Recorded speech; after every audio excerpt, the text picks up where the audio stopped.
is Angelo Pizzillo, manager of the Oral History Program at the Battleship New Jersey in Camden, New Jersey. Today is Friday, October 4th, 2019. We're on board the Battleship New Jersey, and our interview guest is Eugene Pace from Austin, Texas. Mr. Pace was a bosun's mate on USS New Jersey during the Vietnam Commission. Welcome home, Mr. Pace. Thank you. What is your current age? 71, And when did you enlist? 1965, June. All right. And how old were you when you joined the Navy? 17, Okay. And what was your inspiration for joining the Navy? the uniform. The uniform gets the girls. Okay.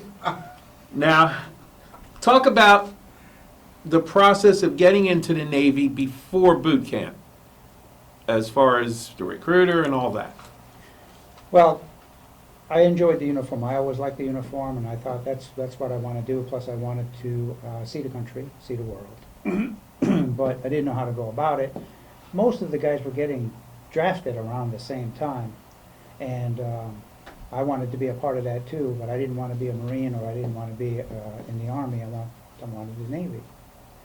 So they said Whitehall Street in Manhattan is the place to go, right? And so I went down to Whitehall Street and I said I want to join up. And there was recruiters everywhere, but I chose the Navy and signed up, and immediately they did some medical work on me. They had a problem with one of my tests, and so immediately they sent me to Governor's Island, which was a Coast Guard health facility. There was a problem with one of my blood tests. And now I'm getting worried. I'm saying, uh-oh, what's going on with me? I didn't know. I'm a 17-year-old kid. You know, what do I know what's going on? And they sent me over to Governor's Island, and I had to stay overnight. I had to call my parents, and I say, hey, listen, I'm in Governor's Island in a hospital. And it was just a bad test. They did another test, and everything turned out to be fine. Then I came back, and then they said, okay, come back and you'll report back for duty. Okay, so you were actually living in New York City at the time. Yes. Okay. All right. Now, where did you go to boot camp? And what stories would you like to share from your boot camp experience? Went to Great Lakes, again, it was June, and you would think that it would be rather warm in Great Lakes, but no. It was chilly. I was in Company 253, I think, and it was, at that time, I think it was 12 weeks. I got halfway through and then contracted pneumonia. So I ended up in the hospital for about 8 or 9 days, I think it was. So I lost my company. I had to go to a different company. But I went into a company that was a little bit behind where mine was when I left, so I knew more than they did. So the company commander said, well, because you know more, I'm going to put you in charge of helping these guys drill. They couldn't, so certain guys couldn't drill properly. They couldn't walk and chew gum, if you will. So it was my job to help them drill properly, and I had an easy way through that last part of boot camp. Worst part of boot camp was that I was NQS. I was a non-qualified swimmer. I was a poor swimmer. And the first time that I almost drowned was the very first time where you jump off the platform and you have to stay in the water for, just wait, you just have to sit in the water for about 10 or 15 minutes, but I couldn't do it. I mean, I had elbows hitting me and knees hitting me, and I kept on going down, and I'd come back up and I'd scream, help me, and the guy on the other end of the pool would say, yeah, I'll help you, come over here, come over here. And I'd go over to that side of the pool, and he'd say, no, I can't help you. You got to go over to the other side. And so he was sending me back and forth. I didn't realize that I was moving around in the pool. But because of that, they said that I was NQS, non-qualified swimmer. So if I didn't pass the rest of the tests, I would be out of the Navy. I would have not made it. But I did make it, and so that was very, very, very emotional for me. I always remembered that. All right. Could you remove your hat, please? Yes. All right. Thank you. Now, after boot camp, did you have any? Did you go to any A schools or any advanced training? I was sent to Key West, Florida for sonar school, but I flunked out. And so I was there for 16 weeks for an 18-week class. Prior to that, I was 6 months preschool indoctrination at the United States Underwater Swimmer School. And I was staff. So I ran little boats around and took divers out to the ocean. And then after that, I went to sonar school, flunked out, and then from there I was given orders to a destroyer. All right. So what was your first ship, and what were some of your duties on that ship? Just to go over that. It was really funny because, again, I was 17 years old, and I didn't know what was going on, and I was in school for sonar, and I was very close to graduating before I flunked out. And I had sewn on my sonar patch on my arm, right? And I didn't take it off. And so, because I didn't know what was going to happen, I thought maybe when I got onto the next ship, that they would put me in the sonar division. But when I reported to the ship, they put me in sonar, right? Because they saw my patch. And they said, okay, we'll put you in sonar. And I was in sonar for 2 weeks before they realized that I had flunked out, and I was supposed to go to the deck division, right? So that was fun, right? And so I reported aboard the destroyer, the Mayport, in Mayport, Florida, and started duty from there. And what were some of your duties on board, Well, I besides was, the sonar thing? Besides sonar? Yeah, what were your duties on board after you were reassigned? I was deck division, so I was chipping paint and, painting yellow chromate and what's the other color? Rust. Shining, shining brass and so on. Because I was an E2 at the time, so I just did all the menial deck work. All right. And how long did you serve on, was it the USS Power? It was a USS Power. And how long did you serve on board? Almost a year, I guess. About a year, I'd say. All right. So what was your reaction? Was the New Jersey your next assignment? It was. What was your reaction when you got orders for the USS New Jersey? A prelude to that, I was not a good sailor. I was always fighting and drinking to get in trouble. And so after several bouts of restriction and break time, I finally went over to the personnel man and I said, you know what? I said, I want PBR duty, right? And he said, PBR duty, you understand what that is? And I said, yeah. I said, I want river patrol duty. He said, you suicidal? I said, no. He says, well, I can get you some orders off of here. He said, you need to get off of this ship. He said, you're not getting along on this ship at all. And so he said, I'm going to try to get you something else. And then he came up to me, he says, I got you Vietnam duty. I said, oh, great, good. And he said, but it's on the USS New Jersey. I said, and? What does that mean to me? He says, it's a battleship. And I said, and? What does it mean to me, And it didn't impress me at all until I arrived in Philadelphia. That's what I was going to ask the next. So you were a part of the commissioning, so you were plank owner? I was a part of the pre-commissioning. Pre-commissioning. All right. So first of all, describe your reaction the first time you saw the New Jersey, and then what were some of your duties before the ship was commissioned? Again, I was deck. Prior to my getting there, it was Christmas, I remember. I was in New York, and I had 30 days leave. I think they give you 30 days leave before you go to wartime or whatever. So, and I was dating a girl who subsequently became my wife. And so I told her I was going to war, and I took off and I went to Philadelphia. And when I arrived in Philadelphia, I was awestruck because I passed by the ship while she was in dry dock. And I do remember that she was back then. And so when I passed by, I was looking at the propellers. And I couldn't believe the size of these propellers. I mean, my jaw dropped. I mean, just could not believe it. I said, wow. I remember I just come off a destroyer, right? And I thought the destroyer was pretty big. You know, I came down to see this thing. I said, wow, this is crazy. And then when we started to walk into the ship, one of the places that they brought us into was Broadway. And I'm looking down, I'm like, this is a ship? This looks like, you know, a mall, you know? So I was really, really impressed with Broadway and the propellers. All right. So you were on board for the commissioning ceremony, correct? Yes.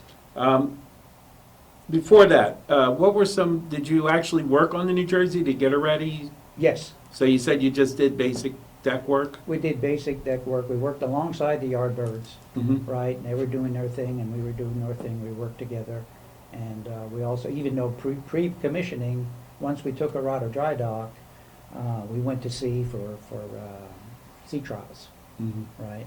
And I don't remember where it was, but it was out, you know, out in off of Philadelphia somewhere, I guess. You know. All right. Just for the clarification, what is a yardbird? A Yardbird is a civilian worker that works on the ship in the dry dock, in the shipyards. Okay. Do you remember an incident where Captain Snyder, during a sea trial, had fired the guns and basically melted or blew off some of the Yardbird's tools? No, I remember somebody talking about the Yardbirds didn't realize what a gun would do to their toolboxes. Now, if you ever been in a shipyard or seen the Yardbirds working on the ships, they have these big job boxes, toolboxes, and it's made out of metal. And they didn't realize that you can't take these boxes and leave them out on deck. This is what I remember now. And when the guns were firing, these boxes would actually crush because of it sucks the air out of anything. Like if you could have a can, not a beer can, but a soda can, Mhm. and when it would fire, this thing would be a ball of metal. It would just be like this because it sucks the air out of it. And their boxes were like they were crushing in this way. They didn't realize that they can't leave these things on deck. This is what I remember, Mhm. but I don't remember specifically what you were talking about. Okay. So let's talk about the ceremony itself. You attended it? I did. What do you remember from that? Do you happen to remember anything Captain Snyder said, or any details from the ceremony? I don't remember because I was a shore patrol. They had slapped the SP thing on me, so I was crowd control, if you will. My girlfriend at the time received an invitation, gorgeous invitation for the ceremony. She was proud of that, and she came in from New York for the ceremony. I told her, I said I wouldn't be able to be with her most of the time because I had a job to do, but the crowds were outrageous, and it was just so many things going on. I mean, it's really, really just, I was awestruck by the whole thing. All right. Do you remember any of the political circumstances or anything else surrounding the recommissioning of New Jersey during the Not at all. commissioning ceremony? No, I was just a dumb 17-year-old. All I cared about was my girlfriend and a beer. Okay. All right. So, right now, besides your duty stations, just share any stories about everyday life on board. The food, the camaraderie, what you did as routine entertainment, anything like that. Things that struck me were what Mike said earlier. There was just a melding of people, and there was a large amount of people, a large amount of reserves that were on board the ship, and many of them were from the Northeast.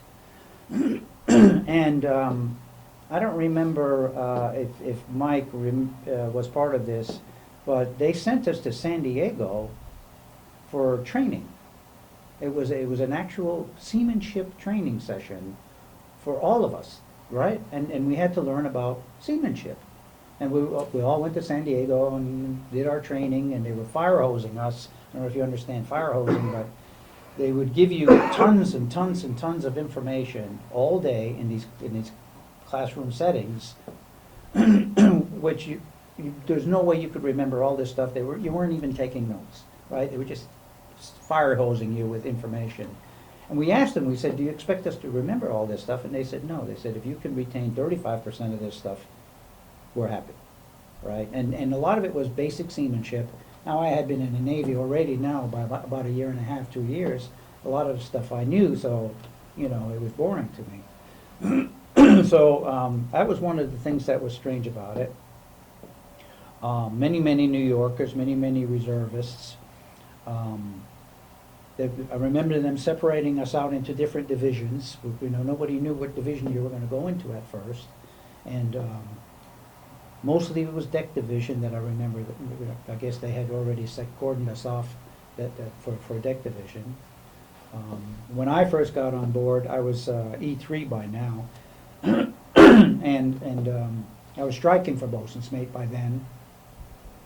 And halfway through, just a little bit after the commissioning, I had taken the test for E4, but I didn't score high enough. But they said you can put the patch on. You're now going for bosun's mate. We could see that you just didn't get enough a high enough score to put your stripe on, right? But you could put your little crossed anchors on over your stripes, and so because of that, they gave me 10 people to work for me, and this was we were still in Philadelphia at the time, and I don't think you ever worked for me, but No, I didn't come in until Northwood. Oh, okay. So my duty station was officers' quarters, and we maintained officers' quarters. We painted the bulkheads, kept the deck clean, but off the floors. But it was just officers' quarters, not their staterooms. We never went into their staterooms, but the passageways and the overheads and whatnot. Mm-hmm. And so essentially that was my duty. That was my duty station for the entire time that I was on the New Jersey, was officers' quarters maintenance, when with the same 10 people. All right, so what about some of the things you did when you were off duty, different entertainment, talk about the chow, everyday life, further on that one. One of the things that happened to me was I befriended a man by the name of Coughlin, and it turned out that we had an innate talent to almost talk to each other without talking to each other. And we played cards, and we played spades. And I don't know if you know about spades, but you say, okay, I'm going to take this many tricks, and I'm going to take this many tricks, and so on. I can take this many. And we would look at each other, not say anything or signal, but we somehow know that how many I can take and how many he can take, and nobody could beat us on the ship. So we were playing on the ship almost all of the time after hours. That was our thing. Nobody could beat us. Everybody was always trying to beat us playing this game. Aside from that, nothing else. All right. So talk about you already talked about your duty station. Talk about your general quarters station. I turned out to be a gun captain on Mount 52. I think it was 52. Mm-hmm. Not sure, but it was portside, 2 or 4, not sure. And so I didn't really do much of anything. I mean, really a gun captain just sat there and didn't do much of anything. You did make sure that everything went all right, and if somebody got hurt, I guess I would say, you get out and you come back, you take this job and you take that job. But I didn't handle any projectiles, I didn't handle any powder, but it was really pretty easy job, really. Just made sure everything was running properly. Okay, we'll come back to that, especially for the firing mission, more Yes. specifics on what you did in the Mount. But what about your watch stations? What were some of your watch stations? I was in charge of the abandoned ship station, right? So I had 10 people that were in charge of the abandoned ship boat, Mm-hmm. and we would just man it.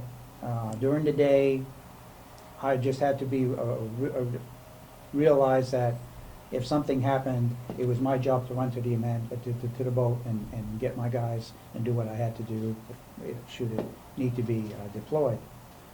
During the nighttime, I would, if it was my duty, I would go to sleep and I would assign somebody in half-hour shifts on the abandoned. They would actually sit in the boat with their phones on and just hang out there for a half an hour.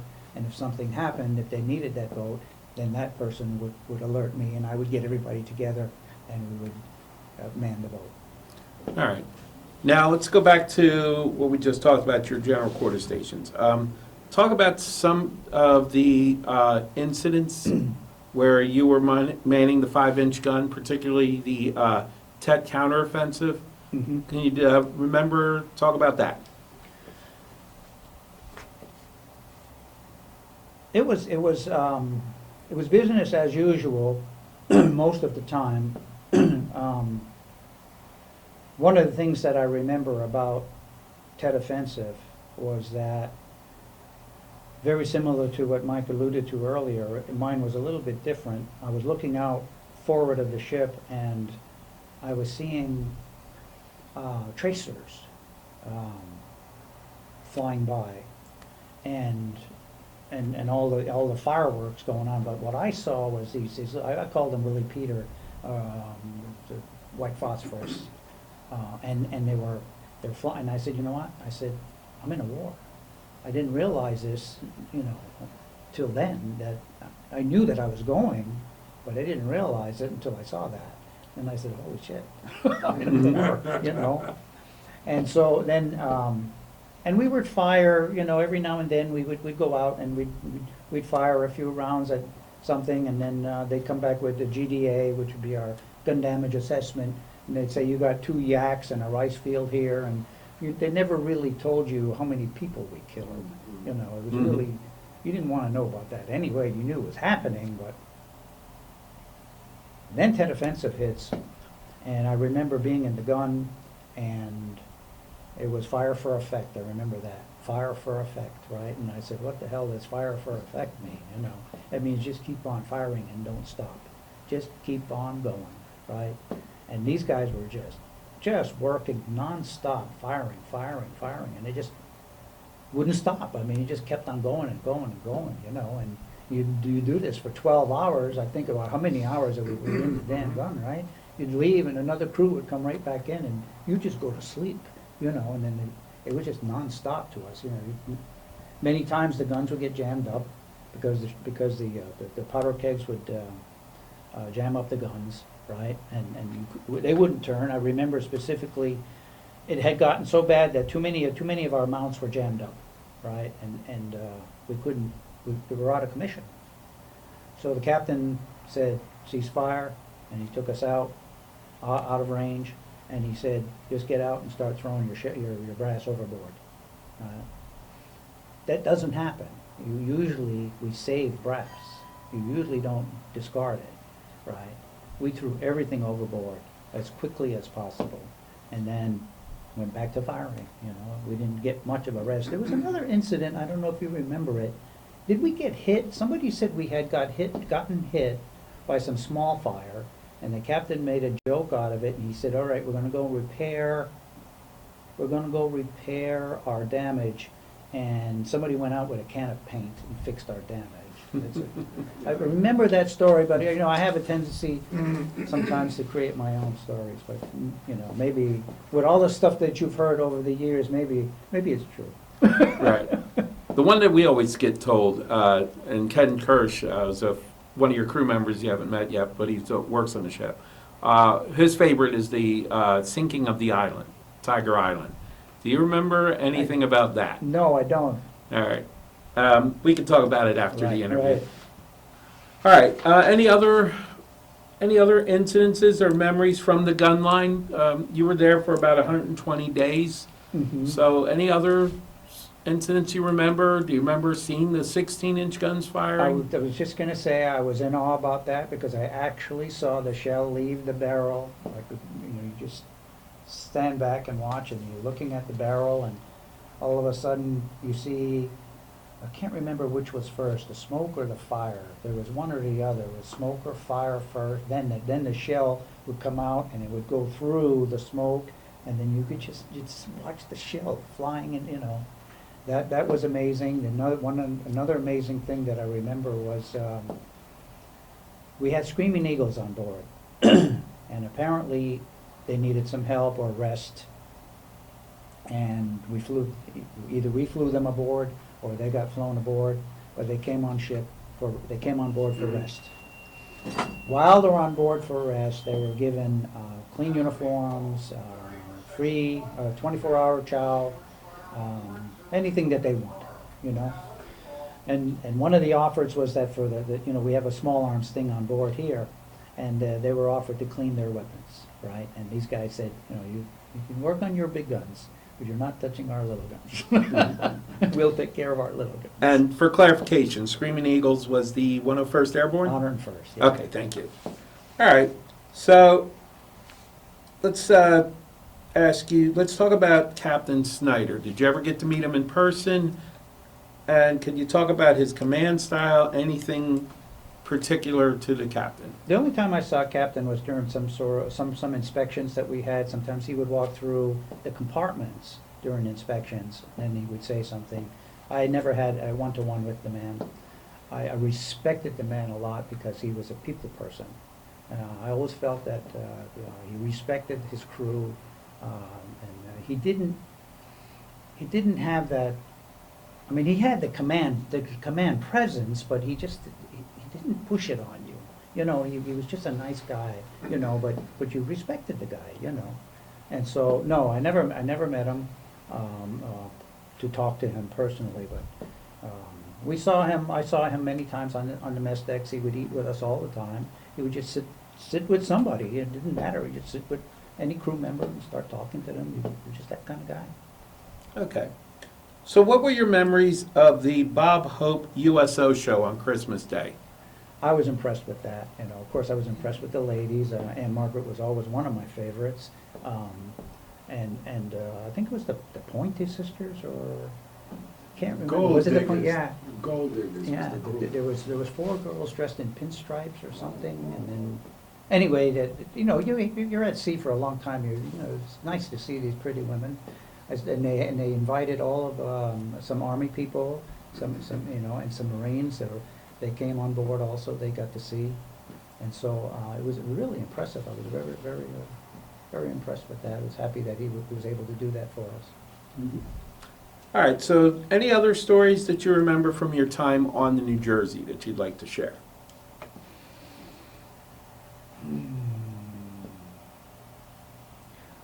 One of the things that I enjoyed most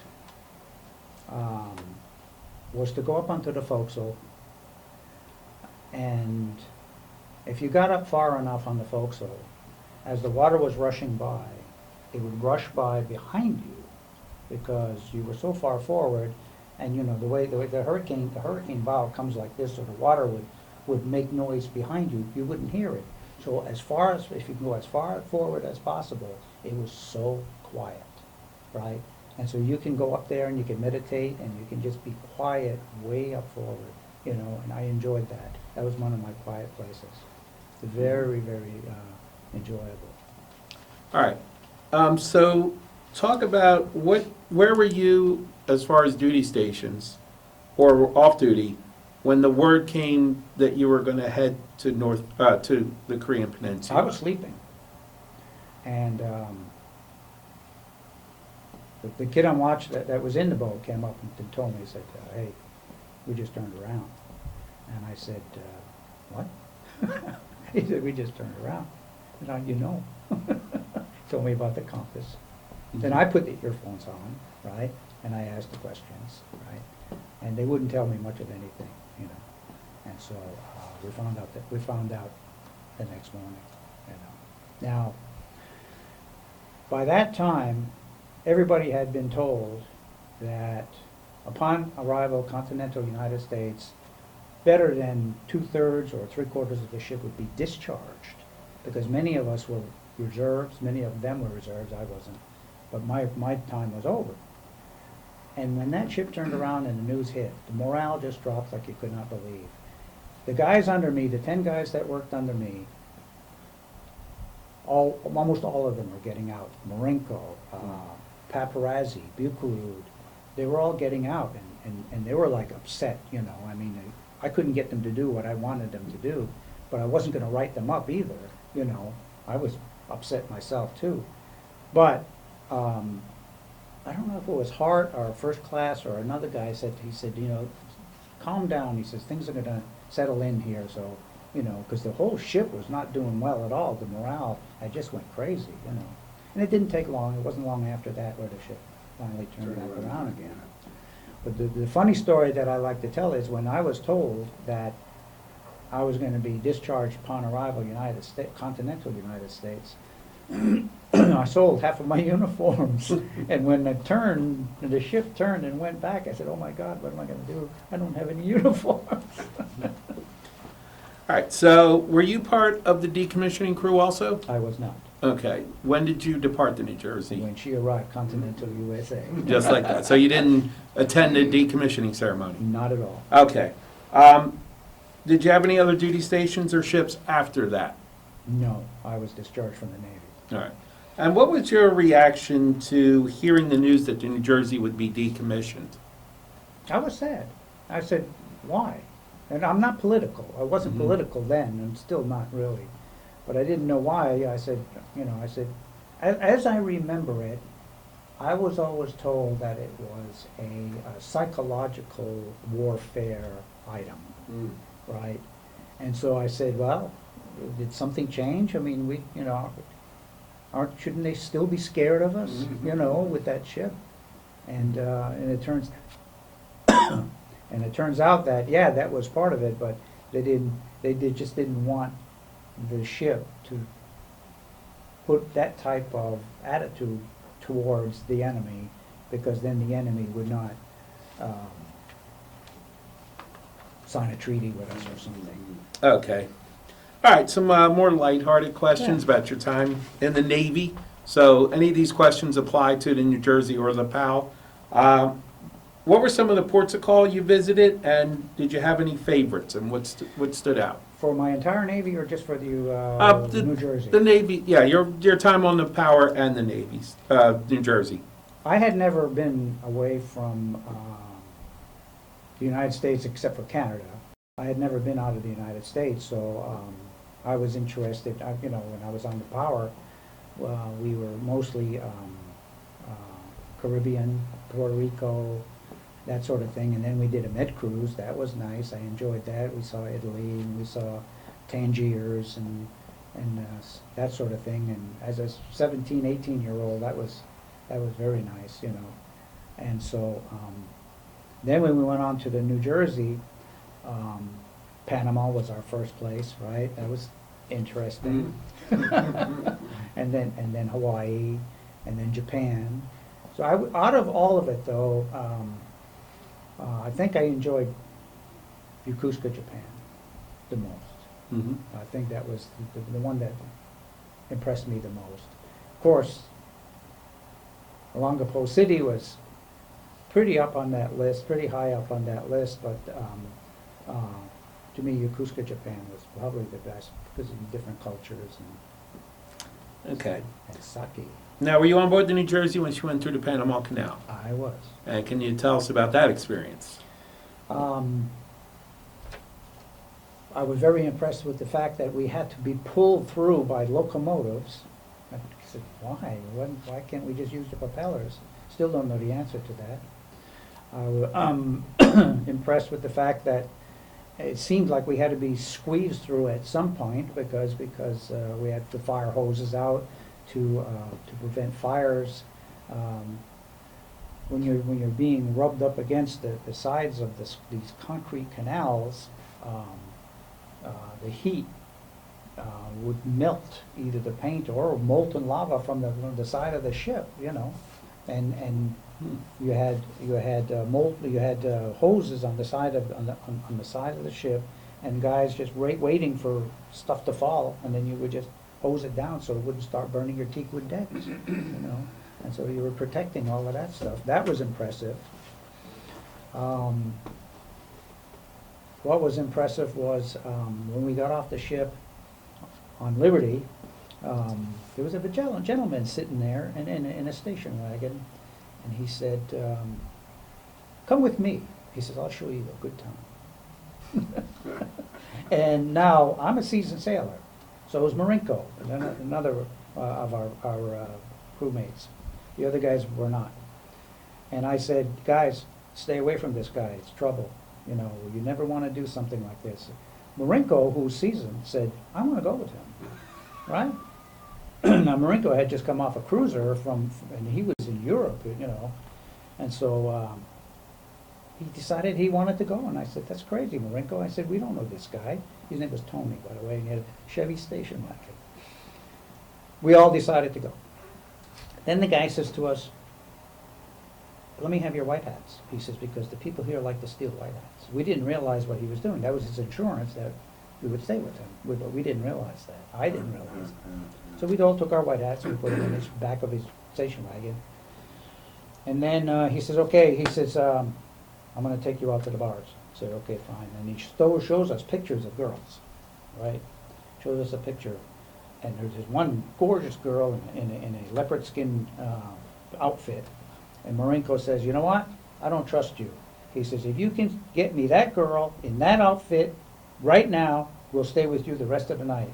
And within 15 minutes, he was sitting next to her. Same outfit. That was Panama. Okay. Now, did you cross the equator? I did. And did you have to go through the shellback ceremony? I did. Can you describe that? I can. I don't know if you want it into detail. But As much as you like. first of all, the POD. Well, first of all, the night before, remember, the shellbacks, the polywogs were allowed to take over the ship, right? They were allowed to put up the Jolly Roger. They actually took over the ship. And we did. That did happen because there was many, many polywogs on our ship. And of course, then the next morning, you get a POD, plan of the day. And in the plan of the day, it said that the polywogs have to get up, I think, at 4:30 in the morning, and you're going to drink saltwater coffee and have cooked beans and all that sort of thing. And the shellbacks can get up at their leisure, and they'll have home-cooked eggs and all that stuff, you know. So we get up, and you have to put your clothes on inside out, upside down, and all that stuff, and you can never, never, never get off of your knees. You cannot rise to the level of a shellback. You have to crawl on your floors, on your hands and knees, around the entire ship. What the heck is this now? Up and Right? down ladders. Right. So, okay, fine, and I had heard stories about this before, but not to this extent. And so, so we start doing that. So we start walking around the ship, and guys are walking around. All night, the shellbacks are soaking water hoses in salt water, I guess to make them soft or something. And as you're passing by, they whack you in the butt with it. Boom, boom, boom.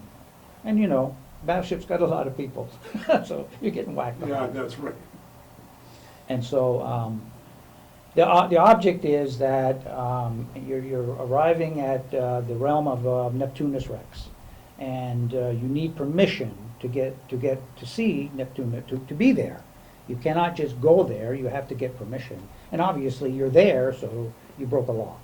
So you have to go to court. You have to go to the Neptune's court or whatever, right? So, but before you do that, though, you have to go through certain cleansing ceremonies. So you get the royal barber that puts, it was concentrated soybean concentrate, right? You know, when you fight fires on a ship, you use soybean concentrate. When you mix it with high-pressure salt water, it becomes a foam, and that's how you shut the fires off. Well, they use that, which is 100% protein, by the way.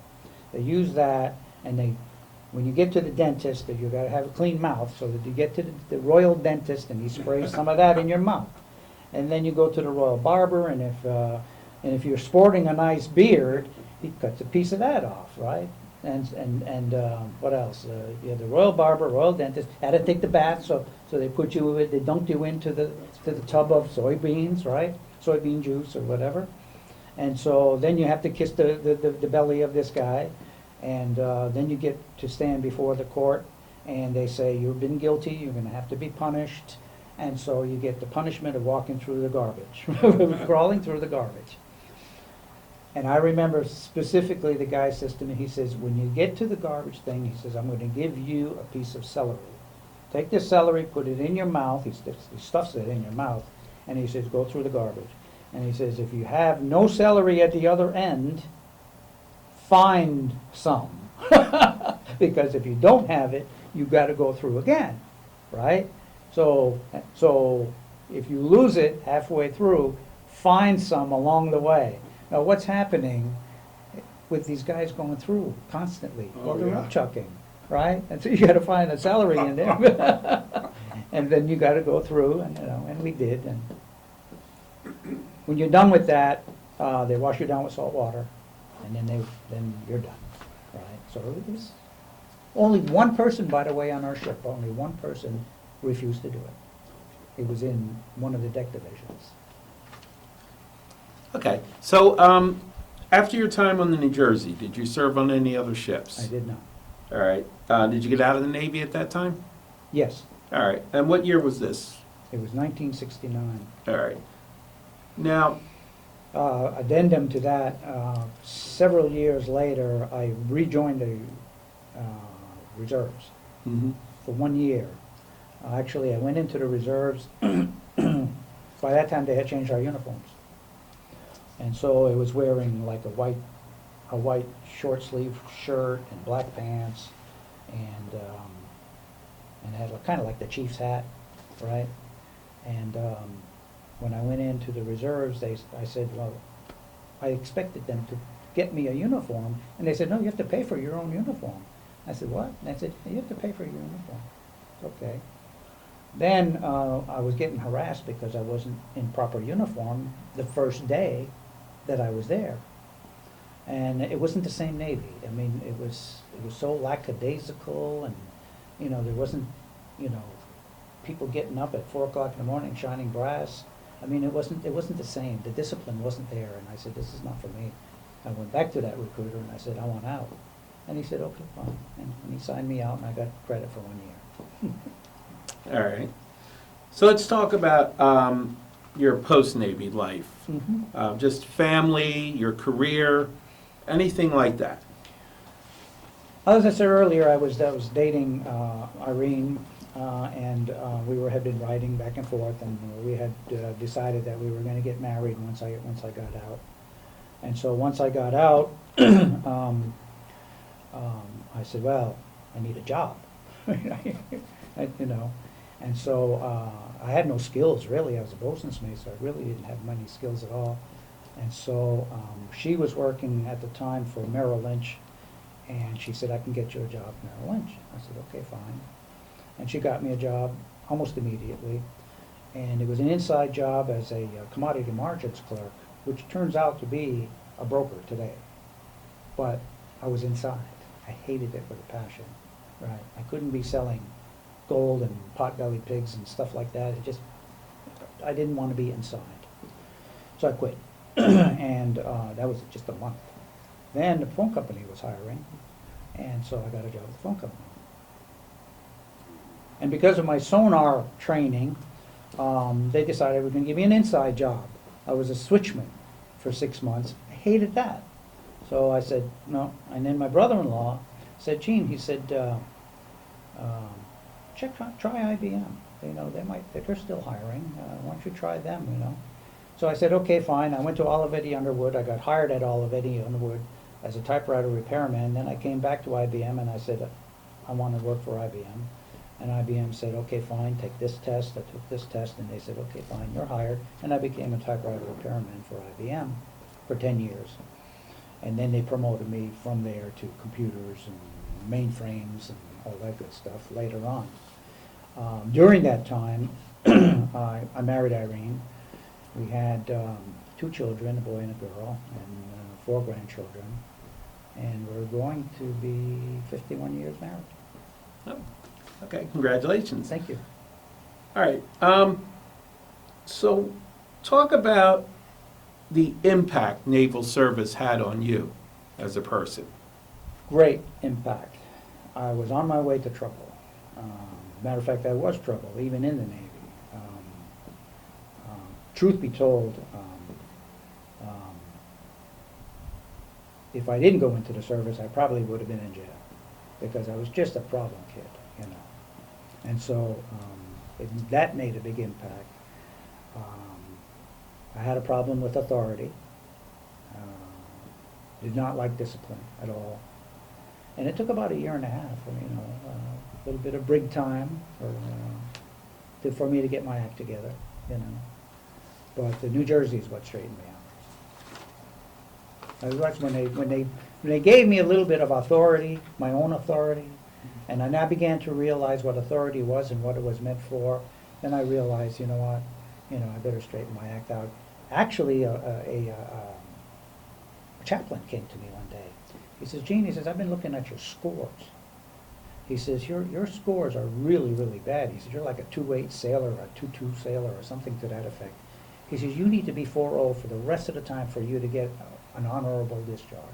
I said, 4-0? He said, yes, you need to be 4-0 for you to get an honorable discharge. And I did it. I said, uh-oh, that shook me up.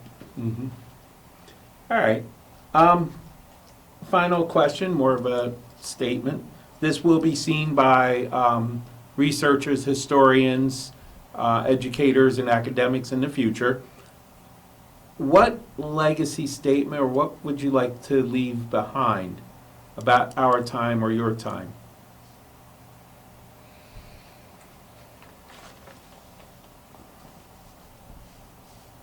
Our interview time. I don't know what you're saying.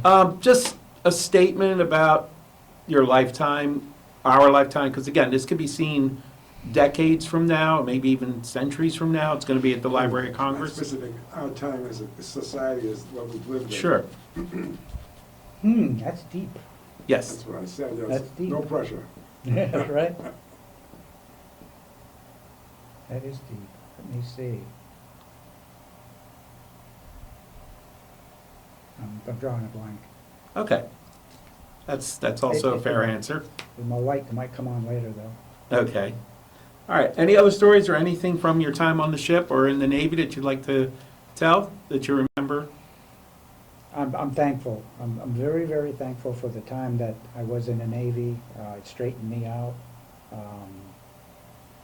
The time that I served in Vietnam on the ship, people are proud of me, and I feel good about that. I feel good about walking into a restaurant and seeing another vet, right? It just happened the other day where the vets come passing by and I said, thank you for your service and welcome back. Some people don't understand that, why I say welcome back, you know. And he said, welcome back too. And there's a camaraderie with that, you know, you feel brotherly, you know. And so I just feel proud about my time that I served in the Navy. I'm real proud of that. Okay. That's actually a great legacy statement right there. Oh, okay. All right. Well, again, thank you for your service and taking time to join us. This concludes the interview. My name is Angelo Pizzullo, manager of the Oral History Program on board the Battleship New Jersey in Camden, New Jersey.